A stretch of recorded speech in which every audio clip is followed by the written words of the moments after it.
प्रेम से बोली सरस्वती मैया की जय। ईएस रिकॉर्डिंग स्टूडियो मौलापुर बाजार। हाथ जोड़ी ही अर्ज करिले पूजा नवा। हाथ जोड़ी ही अर्ज करिले गाइले भजनवा। शारदा सुमन से मोरी मैया करो तानी पूजा नवा। स्कूलिया में हमारा आई एहो मोरा सरस्वती माई। स्कूलिया में हमारा आई एहो मोरा सरस्वती माई। हाथ जोड़ी ही अर्ज करिले पूजा नवा।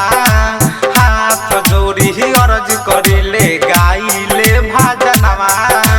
शारदा सुमन से मोरी मैया करो तानी पूजा नवा। स्कूल में हमारा आई एहो मोरा सरस्वती माई। स्कूल में हमारा आई एहो मोरा सरस्वती माई। एहो मोरा सरस्वती माई। एहो मोरा सरस्वती माई। डीजे मनीष रक्सौल। स्कूल में हमारा आई एहो मोरा सरस्वती माई।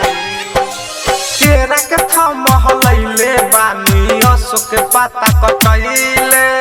अशोक पाता कटैले केरा के थम हलैले बानी अशोक पाता कटैले। दुआरा के आगारू वेलकम बानी हम लिखवैले। दुआरा के आगारू वेलकम बानी हम लिखवैले। चंदनी टांगवैले औरी पंडाल बानी सजैले। स्कूल में हमारा आई एहो मोरा सरस्वती माई। स्कूलिया में हमारा आई एहो मोरा सरस्वती माई। स्कूल में हमारा आई एहो मोरा सरस्वती माई।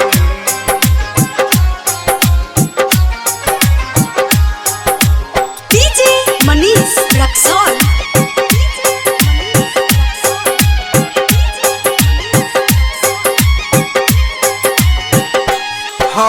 राइटर यास नारायण रोहित रफ्तार हो। रोहित रफ्तार हो राइटर यास नारायण रोहित रफ्तार हो। करे अर्जी तने माई करे ले गोहार हो।